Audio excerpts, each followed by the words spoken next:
Hello नमस्कार प्यारे साथियों, एक बार फिर से स्वागत है आप सभी का हमारे इस ऑनलाइन स्टडी प्लेटफॉर्म पर। हम पढ़ रहे हैं बहुकला विद्युत प्रणाली के बारे में, पॉलीफेज इलेक्ट्रिक सिस्टम। इसमें हम पढ़ रहे हैं थ्री फेज एसी थ्योरी के बारे में। थ्री फेज एसी थ्योरी में ये पहले पहले दिन हमने इसमें पढ़ा था स्टार कनेक्शन के बारे में, कि उसमें लाइन करंट क्या होती है, फेज करंट क्या होती है, लाइन वोल्टेज क्या होती है और फेज वोल्टेज क्या होती है। और भी बहुत कुछ पढ़ा था उसमें हमने। और आज की जो क्लास में हम क्या पढ़ने वाले हैं, आज की क्लास में हम पढ़ने वाले हैं पावर मेजरमेंट इन थ्री फेज सर्किट। और जो कल की क्लास थी, कल की क्लास में हमने जो है डेल्टा कनेक्शन के बारे में पढ़ा था। किसके बारे में? डेल्टा कनेक्शन के बारे में, कि डेल्टा कनेक्शन में लाइन करंट और फेज करंट में क्या रिलेशन होता है, लाइन वोल्टेज और फेज वोल्टेज में क्या रिलेशन होता है। अगर आपने अभी तक कल वाली भी क्लास नहीं देखी है ना, तो पहले आप कल वाली क्लास देख लीजिए, उसके बाद ही आज वाली क्लास देखना। और आज की क्लास में क्या पढ़ने वाले हैं? आज की क्लास में हम पढ़ने वाले हैं वाट मीटर के बारे में। वाट मीटर जो थ्री फेज पावर सर्किट होता है, उसके अंदर जो है हम पावर को किस तरीके से माप सकते हैं, वाट मीटर की हेल्प से माप सकते हैं। इसमें जो है तीन विधियां होती हैं वाट मीटर को लगाने की। देखिए, सबसे पहले क्या है, measurement of power in three phase circuit. शक्ति का मापन करना है थ्री फेज सर्किट के अंदर। पहली विधि कौन सी है? एक वाट मीटर विधि, जिसके अंदर केवल एक वाट मीटर का ही प्रयोग किया जा सकता है। और दूसरी विधि है दो वाट मीटर विधि, और तीसरी है तीन वाट मीटर विधि। पहले पढ़ेंगे एक वाट मीटर विधि के लिए, ठीक है। ये सर्किट डायग्राम देखिए, ये कौन सा है? ये सर्किट डायग्राम है एकल वाट मीटर विधि का, यानी कि इसके अंदर केवल एक ही वाट मीटर लगा हुआ है। ये देखिए, केवल एक ही वाट मीटर लगा हुआ है। यहाँ पर ये स्टार कनेक्शन क्या है, यहाँ पर ये स्टार कनेक्शन बना हुआ है। जो है ये एक वाट मीटर विधि है, जो ये हम स्टार कनेक्शन में भी यूज कर सकते हैं और डेल्टा कनेक्शन में भी यूज किए कर सकते हैं। लेकिन जो एकल वाट मीटर विधि है, इसे केवल संतुलित लोड पर ही यूज किया जा सकता है। किस पर? संतुलित, यानी कि बैलेंस लोड पर। बैलेंस लोड पर ही एक वाट मीटर विधि का यूज किया जा सकता है। क्या होता है, देखिए ये वाट मीटर लगा हुआ है। वाट मीटर में दो कॉइल होती हैं। एक करंट कॉइल होती है जो ये सीरीज में लगी हुई है, ये करंट कॉइल है। और जो ये नीचे की ओर है, ये कौन सी है? ये प्रेशर कॉइल होती है। करंट कॉइल को लाइन के सीरीज में कनेक्ट किया जाता है और प्रेशर कॉइल को लाइन के पैरेलल में कनेक्ट किया जाता है। किसके साथ? एक तो जो है जिसके साथ वाट मीटर लगा हुआ है, एक सिरा तो प्रेशर कॉइल का उसके साथ लगा होता है, और जो दूसरा सिरा होता है प्रेशर कॉइल का, वो कोई दूसरे फेस की लाइन के साथ जुड़ा होता है। या तो आप उसको, ये आर फेस है, ये वाई, और इसको बी मान लेते हैं। अब जो है प्रेशर कॉइल का एक सिरा देखिए, ये तो आर फेस के साथ जुड़ गया, और वाई जो दूसरा सिरा है प्रेशर कॉइल का, वो यहाँ पर वाई के साथ जुड़ गया। यहाँ पर एक स्विच होता है, या तो आप इसे आर फेस के इसके वाई फेस के साथ कनेक्ट कर दीजिए, या फिर इसे इस स्विच को लगाकर बी फेज के साथ कनेक्ट कर दीजिए। ठीक है दोस्तों, ये है वाट मीटर। इसके अंदर दो कोयल होती है, एक करंट कोयल और एक प्रेशर कोयल। करंट कोयल सीरीज में लगाई जाती है लाइन के, प्रेशर कोयल जो है पैरेलल में लगाई जाती है। ठीक है, और इसका क्या है, इसको केवल संतुलित लोड यानी कि बैलेंस लोड पर ही यूज किया जा सकता है, और स्टार और डेल्टा दोनों में यूज किया जा सकता है। अब देखिए, डेल्टा में भी कोई मुश्किल नहीं है। डायग्राम देखिए इसका, ऐसे डेल्टा कनेक्शन हो जाएगा। ये आर फेज हो गया, ये वाई हो गया, ये बी हो गया। यहाँ पर एक वाट मीटर लग जाएगा। अब जो वाट मीटर का जो दूसरा सिरा होगा प्रेशर कोइल का, वो या तो आप वाई के साथ जोड़ दीजिए, या फिर कोई स्विच लगा के यहाँ पर इसको बी के साथ जोड़ दीजिए। ठीक है, इसका भी सेम टू सेम ही डायग्राम होता है। और जो इसमें टोटल पावर होती है P1 प्लस P2 होती है। क्या? Total power P1 P2। P1 P2 का क्या मतलब है? जब एक बार प्रेशर कोइल को इसके वाई फेस के साथ कनेक्ट किया गया, और एक बार जो है प्रेशर कोइल के दूसरे सिरे को बी फेस के साथ कनेक्ट किया गया, ये होता है total power P1 plus P2। Main तो जो बात है इसमें ये है कि इसको केवल संतुलित लोड पर यूज किया जा सकता है। अब है दो वाट मीटर विधि। कौन सी? दो वाट मीटर विधि। उसके अंदर देखिए दो वाट मीटर लगे हुए, एक वाट मीटर ये है, और एक वाट मीटर जो है वाई फेस के साथ कनेक्ट किया गया है। इसमें भी जो है जो करंट कोयल होती है, करंट कोयल को जो है सीरीज में लगाया गया है आर फेस के, और जो प्रेशर कोयल है, प्रेशर कोयल के एक सिरे को तो बी फेज के साथ लगा दिया गया और दूसरे सिरे को देखिए यहाँ पर बी फेज के साथ कनेक्ट किया गया है, ठीक है।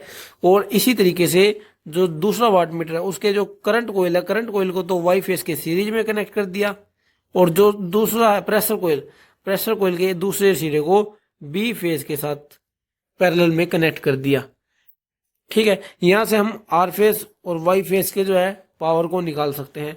और अगर हमें बी फेज की पावर को निकालना है तो क्या करना पड़ेगा, जो ये करंट को, ये जो वाट मीटर है, इस वाट मीटर को हमने बी इसके साथ जोड़ देंगे, बी फेज के साथ। किसके साथ जोड़ देंगे, बी फेज के साथ जोड़ देंगे। और उसके बी फेज के में जो करंट कोयल होगी वो तो सीरीज में जुड़ जाएगी और जो पैरेलल वाली होगी उसको हम वाई फेज से कनेक्ट कर देंगे। और ये जो आर वाली है प्रेशर कोयल का दूसरा सिरा, उसको भी हम यहाँ पर वाई फेज के साथ कनेक्ट कर देंगे। इतना आप सभी को समझ आ गया होगा। इसकी क्या है वो है, इसमें इसे जो है स्टार और डेल्टा दोनों में कनेक्ट किया जा सकता है। किसे, स्टार और डेल्टा दोनों में इसे कनेक्ट किया जा सकता है, ठीक है ना। स्टार और डेल्टा दोनों में कनेक्ट किया जा सकता है। और जो इसे बैलेंस और अनबैलेंस,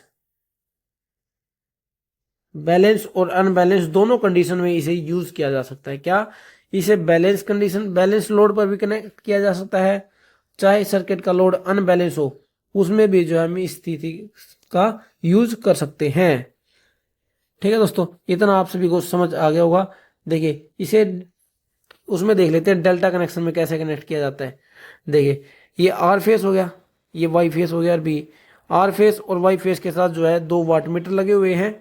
क्या, 2 वाट मीटर लगे हुए हैं। करंट कोयल को सीरीज में, प्रेशर कोयल को पैरेलल में। सेम टू सेम जो डायग्राम इसमें होता है स्टार में, वैसा ही डायग्राम जो है पैरेलल में यूज किया जाता है। इतना आप सभी को समझ आ गया होगा।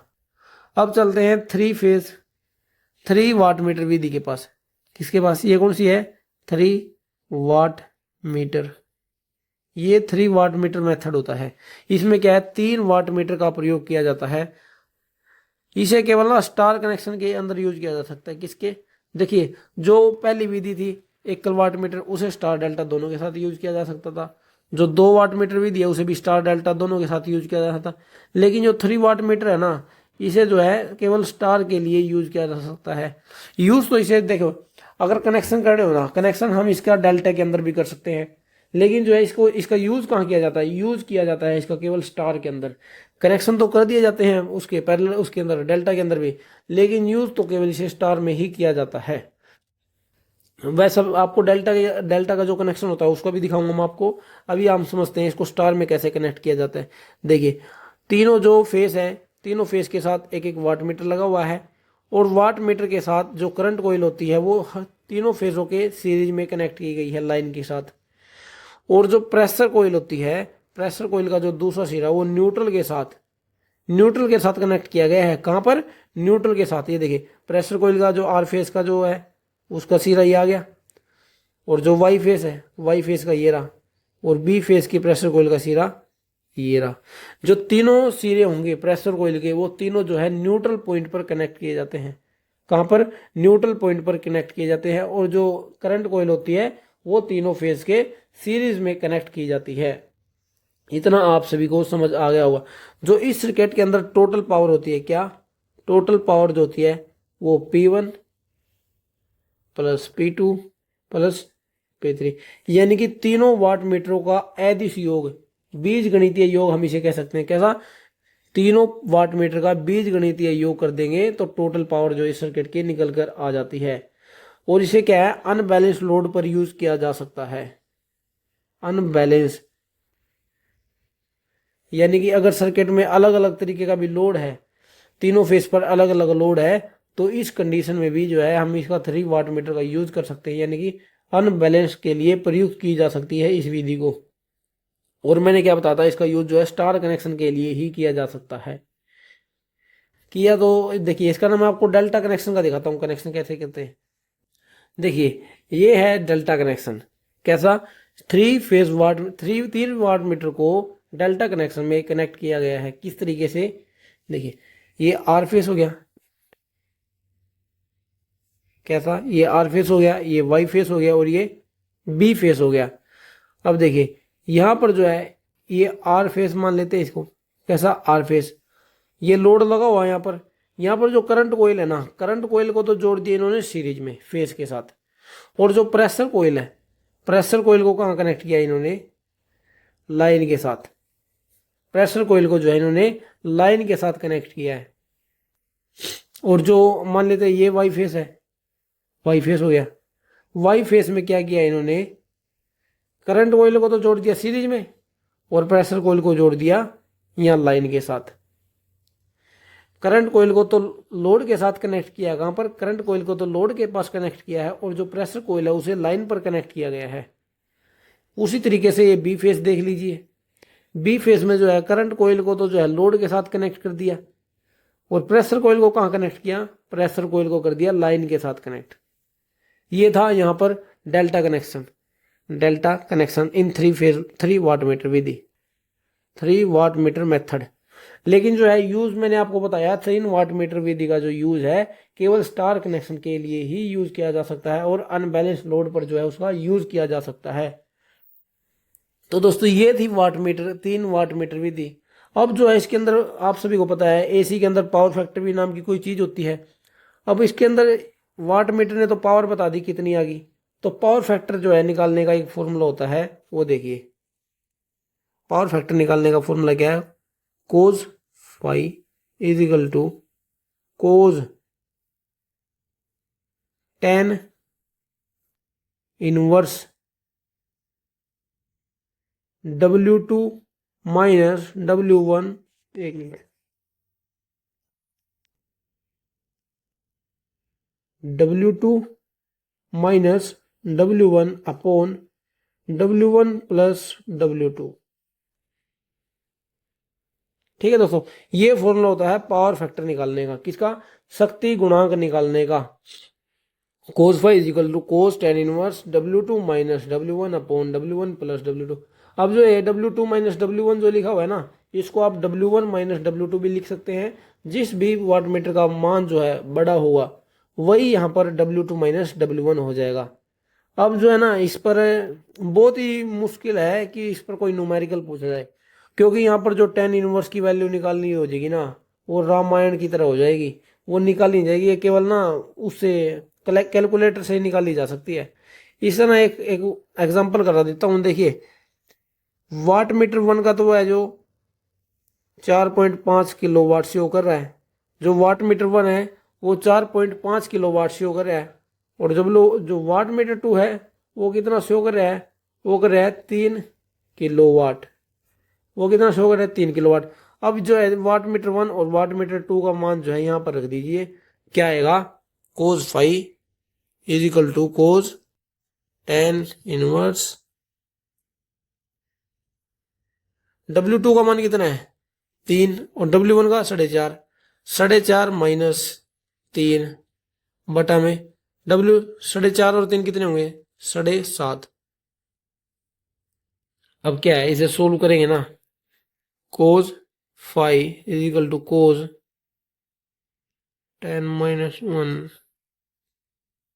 4.5 में 3 जाएंगे 1.5 बचेंगे, और नीचे 7.5 है। अब जो है इसको काटेंगे कितना बनेगा, 15×5 = 75, यानी कि 1/5 cos five is equal to cos ten inverse 1/5, क्या 1/5। फॉर्मूले में एक मिसिंग है भाई, फॉर्मूला जो है ना यहाँ पर जो टेन इनवर्स के बाद जो है √3 भी आता है। क्या 10 फॉर्मूले में जो है एक मिसिंग रह गई थी, क्या, cos five is equal to cos ten inverse √3 W2 minus W1 बटा में W1 प्लस W2। ठीक है ना, ये गलती से रह गया था। अब यहाँ पर जो है √3, हर जगह यहाँ पर √3 लगा दीजिए। यहाँ पर क्या बन जाएगा, यहाँ पर देखिए 10 √3 1/5, ये आ गया मान। ठीक है इसका। अब यहां से क्या है, कोस five is equal to cos 10 √3/5। अब देखिए सवाल जो है ना ऐसी कंडीशन पर आकर खड़ा हो जाएगा जहां से आगे सोल्व करना इसको बहुत ही मुश्किल है। इसलिए मैंने आपको बताया जो है इस तरीके के जो है न्यूमेरिकल एग्जाम में आए इसके बहुत ही कम चांस है। ठीक है, जो ये टॉपिक है ना वाट मीटर वाला, इससे जो थ्योरी वाइज क्वेश्चन आ सकता है, न्यूमेरिकल क्वेश्चन आना बहुत ही मुश्किल है। जो इसके न्यूमेरिकल क्वेश्चन आएंगे ना वो इसरो वगैरह के एग्जाम में आ जाते हैं, इसरो में पूछ लेते हैं, डीआरडीओ में पूछ लेते हैं। लेकिन जो स्टेट एग्जाम होते हैं ना जैसे हरियाणा एलएमए से, उसमें जो है इस टॉपिक इस से न्यूमेरिकल पूछना बहुत ही मुश्किल है। ठीक है, इसलिए इसमें आपको कंफ्यूजन नहीं लेनी। वैसे इसका आंसर अगर आप कैलकुलेटर पर करेंगे ना कोज 5 = इसका आंसर बनेगा कोज जो 10 इनवर्स √3/5 है ना, इसका 19°6 ये बनेगा। ठीक है, और इसका भी आगे जो निकालना है ना उसका बनेगा आगे, देखिए अगर आप उस पे कैलकुलेटर पर निकालेंगे ना तभी इसका मान आएगा 0.95, ये मान आएगा इस सवाल का। मैंने आपको बताया जो डीआरडीओ या फिर इसरो वगैरह के जो डिपार्टमेंट है, सेंटर के डिपार्टमेंट है ना, वो इस तरीके के सवाल पूछ सकते हैं। लेकिन जो स्टेट के एग्जाम में ना ऐसा सवाल पूछना बहुत ही मुश्किल है, क्योंकि उन्हें भी पता है जो इसका मान है वो निकाला नहीं जा सकता। जो अब आप खुद ही बताइए क्या इसका मान आप कैलकुलेशन से निकाल सकते हो? नहीं निकाल सकते। इसका मान केवल जो है कैलकुलेटर से निकाला जा सकता है। तो चलिए अब आगे चलते हैं। अब क्या होता है जो वाट मीटर जो उसमें दर्शाता है, वाट मीटर के अंदर जो मान दर्शाया जाता है उसके हिसाब से जो है पावर फैक्टर भी निकाला जा सकता है और जो उनका कला कोण है वो भी निकाला जा सकता है। अब देखिए मान लीजिए कंडीशन 1 है, कंडीशन 1 को हम मान लेते हैं। कंडीशन 1 क्या कहती है हमें, पावर जो वाट मीटर 1 है और वाट मीटर जो दूसरा है वो समान सेम मान दर्शा रहे हैं। क्या जो उसके अंदर जो दर्शाया जा रहा है ना जो मान वो बिल्कुल समान है यानी कि सेम है, और जो दोनों ही जो है वो धनात्मक में है यानी कि पॉजिटिव है। दोनों का मान सेम है और दोनों ही जो है पॉजिटिव में है, तो वहां पर जो टोटल पावर होती है वो आपस में जुड़ जाती है W1 + W2, यानी कि वाट मीटर 1 में और वाट मीटर 2 में जो मान दर्शाया गया है वो आपस में जुड़ जाएगा। तो इस कंडीशन में जो पावर फैक्टर का मान होता है वो होता है यूनिटी, यानी कि पावर फैक्टर का मान होता है एक होता है पावर फैक्टर का मान। और फेज एंगल कितना होता है? फेज एंगल आप सभी को पता है, जब भी पावर फैक्टर 1 होगा तो उनके बीच में किसमें वोल्टेज और करंट के बीच में जो एंगल होता है वो 0 डिग्री का एंगल होता है। कितने का? 0 डिग्री का एंगल होता है, क्योंकि कोस 0 का मान ही 1 होता है। क्या? कोस 0 का मान ही 1 होता है। कंडीशन 1 क्या कहती है, जब दोनों वाट मीटर में सेम मान दर्शाया गया हो और दोनों ही पॉजिटिव में दर्शाए गए हों तो वहां पर पावर फैक्टर का मान होगा यूनिटी यानी कि 1। अब जो है कंडीशन दो क्या होती है, कंडीशन 2 मान लेते हैं। 2 वाट मीटर है, एक वाट मीटर 1 है, एक वाट मीटर 2 है, जो दोनों में ही मान तो पॉजिटिव में दर्शा रहा है। किसमें? मान तो जो उनका मान होगा वो पॉजिटिव में दर्शा रहे हैं, लेकिन जो है डिफरेंट होगा, डिफरेंट सेम नहीं होगा। आपकी बार जो उनके अंदर मान दर्शाया गया है ना वाट मीटर के अंदर वो जो है मान सेम नहीं है। तो उस कंडीशन में क्या है, दोनों पावर फैक्टर का दोनों वाट मीटर का जो मान है वो जुड़ जाएगा आपस में। लेकिन क्या है, एक का तो दोनों का पॉजिटिव है लेकिन मान डिफरेंट है। उस कंडीशन में क्या है, पावर फैक्टर का मान बनेगा 0.5 से तो ज्यादा होगा लेकिन 1 से कम होगा। जो पावर फैक्टर का मान होगा वो 0.5 से तो ज्यादा होगा लेकिन 1 से कम होगा। इस कंडीशन में जो है वोल्टेज और करंट के बीच में एंगल बनेगा 0 डिग्री से लेकर 59 डिग्री का के बीच में। कितना बनेगा? 0 डिग्री से लेकर 59 डिग्री तक बनेगा। मैंने आपको क्या कहा, दोनों वाट मीटर का मान पॉजिटिव में है लेकिन अलग अलग है। उस कंडीशन में जो पावर फैक्टर का मान है 0.5 से तो ज्यादा होगा लेकिन 1 से कम होगा, और जो फेज एंगल उनका फेज एंगल होगा 0 डिग्री से 59 डिग्री होगा। अब जो तीसरी कंडीशन है, तीसरी कंडीशन में क्या है, 2 वाट मीटर है, W1 और W2। अब 1 वाट मीटर में तो जो मान है वो 0 शो कर रहा है और W2 में है कुछ ना कुछ शो कर रहा है। ठीक है, मान लेते हैं W ही शो कर रहा हो, मान लेते हैं, ठीक है ना। 2 वाट मीटर है, एक में तो है वाट मीटर का मान 0 हो गया, एक में शून्य होगा और दूसरे में जो है धनात्मक में होगा। क्या? धनात्मक में होगा। तो उस कंडीशन में जो है पावर फैक्टर का मान कितना बनता है? उस कंडीशन में पावर फैक्टर का मान बनता है 0.5। क्या बनता है? 0.5। और जो फेज एंगल होता, फेज एंगल होगा वो कितना बनेगा? 60 डिग्री का। कितने का? 60 डिग्री। अब आप सभी को पता है कोस 60 का मान क्या होता है? कोस 60 का मान होता है 1/2। इसलिए जो इसका पावर फैक्टर मान 1/2 का मान कितना होगा? 0.5। इस चीज से भी आप हिसाब लगा सकते हैं, अगर पावर फैक्टर 0.5 है ना तो उनके बीच में फेज एंगल कितना बना होगा?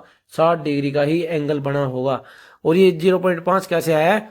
एक जो वाट मीटर है उसने तो अपना मान 0 शो कर दिया और जो दूसरे ने अपना मान शो कर दिया। उस कंडीशन में जो है पावर फैक्टर का मान 0.5 है। इस कंडीशन में जो है अगर आप इसको आपस में भी जोड़ देते हैं तो यहाँ पर W2 ही मान आएगा। क्या? क्योंकि जब W1 का मान तो 0 है तो W2 में जो मान शो कर रखा होगा वही पावर बनेगी, टोटल पावर। तो इस कंडीशन में टोटल जो पावर है W2 बन जाती है। अब जो तीसरी कंडीशन है, तीसरी कंडीशन में क्या होगा? 1 वाट मीटर का जो मान है वो उसकी जो सुई होगी ना 1 वाट मीटर की, वो पीछे की ओर जाती है। क्या? पीछे की ओर, यानी कि माइनस की ओर चली जाएगी और W2 की पॉजिटिव की तरफ चली जाएगी। ठीक है, इस कंडीशन में क्या है? वाट मीटर 1 में से वाट मीटर 2 का मान कम करना पड़ता है। क्यों? क्योंकि 1 वाट मीटर तो पीछे की ओर जा रही है, एक वाट मीटर की सुई, और 1 वाट मीटर की सुई जो आगे की तरफ जा रही है। अब जो चीज पीछे की ओर गई है उसको माइनस करना पड़ेगा कि नहीं करना पड़ेगा? बिल्कुल करना पड़ेगा। इसलिए जो यहाँ पर है टोटल पावर का मान आ जाता है W1 माइनस W2। इस कंडीशन में जो है पावर फैक्टर का मान कितना होगा? 0 से तो ज्यादा होगा। क्यों? क्योंकि जो 1 वाट मीटर की सुई जो आगे की ओर गई है वही उसमें से तो माइनस होना है, तो उसमें उसका कुछ मान बचेगा माइनस होने के बाद भी। इसलिए जो उसका मान 0 से तो ज्यादा होता है लेकिन 0.5 से कम होता है, क्योंकि जो पीछे की ओर जो सुई गई है वो माइनस हो जाएगी। वो अब की बार प्लस नहीं हो रही है, वो माइनस हो रही है। इसलिए यहाँ पर पावर फैक्टर का मान जो है 0 से तो ज्यादा होगा लेकिन 0.5 से कम रह जाएगा। ठीक है दोस्तों, इस बात का ध्यान रखना आपको। ये होगी चौथी कंडीशन। ठीक है, इसमें जो है फेज एंगल का मान कितना होगा? फेज एंगल यानी कि कला कोण का मान जो है 60 डिग्री से लेकर 89 डिग्री तक, यानी कि वोल्टेज और करंट के बीच का एंगल कितना होगा? 60 डिग्री से लेकर 89 डिग्री तक के बीच में होगा। अब जो है पांचवी कंडीशन है, यानी कि लास्ट कंडीशन आती है जिसके अंदर 2 वाट मीटर लगे हुए हैं W1 और W2। अब जो है 1 वाट मीटर तो है, इसमें मान तो समान, देखो इसमें क्या होगा? सेम, जो दोनों का मान होगा ना वो सेम होगा लेकिन डिफरेंट पोलैरिटी का होगा। किसका? Different polarity. ऐसा मान लीजिए एक पॉजिटिव में होगा और एक नेगेटिव में होगा। इस चीज से आप समझ सकते हैं क्या? एक पॉजिटिव में होगा और एक नेगेटिव में होगा।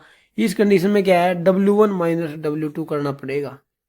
क्या करना पड़ेगा? W1 माइनस W2 करना पड़ेगा। क्यों? क्योंकि दोनों जो है डिफरेंट पोलैरिटी के है, जो एक पॉजिटिव है एक नेगेटिव है। अब नेगेटिव वाले को पॉजिटिव में से घटाएंगे, क्या आएगा? अब अगर हम W1 माइनस W2 कर दे तो यहाँ पर मान क्या आएगा? 0। 0 क्यों आएगा? क्योंकि दोनों का मान सेम है। क्या है? दोनों का मान जो है ना सेम है, सेम। इसलिए W1 माइनस W2 का मान 0 हो जाएगा। अब इस कंडीशन में पावर फैक्टर का मान कितना बनेगा? इस कंडीशन में पावर फैक्टर का मान बनेगा 0। क्या बनेगा? पावर फैक्टर का मान बन जाएगा 0। इतना समझ आ गया होगा आपको। फेज एंगल कितना बनेगा? फेज एंगल बनेगा 90 डिग्री का। कितने का? 90 डिग्री का फेज एंगल बन गया, 90 डिग्री का। अब क्या कहता है? करंट और वोल्टेज के बीच में 90 डिग्री का एंगल है और आप सभी को पता है कोस 90 का मान ही 0 डिग्री होता है। जहां भी आपको पावर फैक्टर 0 दी जाए आप अंदाजा लगा लेना कि जो यहाँ पर वोल्टेज और करंट के बीच का जो एंगल बना हुआ है वो 90 डिग्री का एंगल बना हुआ है। क्या बताया मैंने, जो ये पांचवी कंडीशन है इसके अंदर पावर फैक्टर, इसके मान तो सेम होगा लेकिन पोलैरिटी जो है, जो दर्शाया गया मान है उसकी पोलैरिटी अलग होगी, एक पॉजिटिव में और एक नेगेटिव में, इसलिए वहां पर पावर फैक्टर का मान 0 हो जाएगा। आ गया समझ? मैंने क्या बताया, पहली कंडीशन में दोनों पावर फैक्टर का मान सेम होता है और दोनों ही पॉजिटिव में होते हैं, ठीक है, इसलिए इसका पावर फैक्टर का मान यूनिटी होता है, और यूनिटी के कारण जो है इसका बीच का जो वोल्टेज और करंट के बीच का एंगल है 0 डिग्री का बनता है।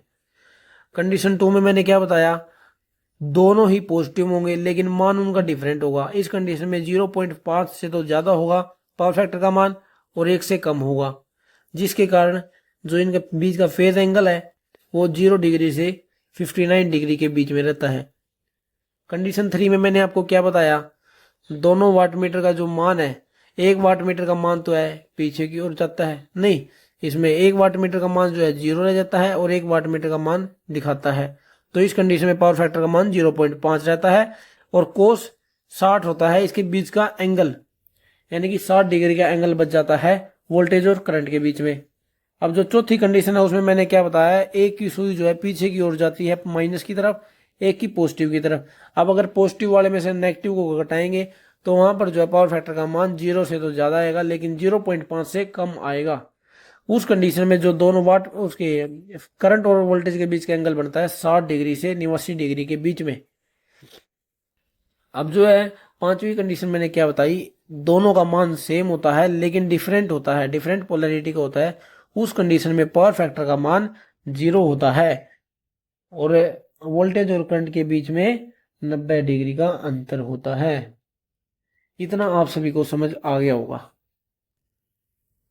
तो दोस्तों हमारा जो है ये पॉलीफेज इलेक्ट्रिक सिस्टम वाला जो है चैप्टर अपना खत्म हो चुका है। यहाँ पर क्या, पॉलीफेज इलेक्ट्रिक सिस्टम वाला अपना चैप्टर ये खत्म हो गया। इससे पहले हमने सिंगल फेज एसी थ्योरी वाला चैप्टर कंप्लीट किया है, अब हमने ये 3 फेज एसी थ्योरी वाला चैप्टर भी अपना कंप्लीट कर लिया।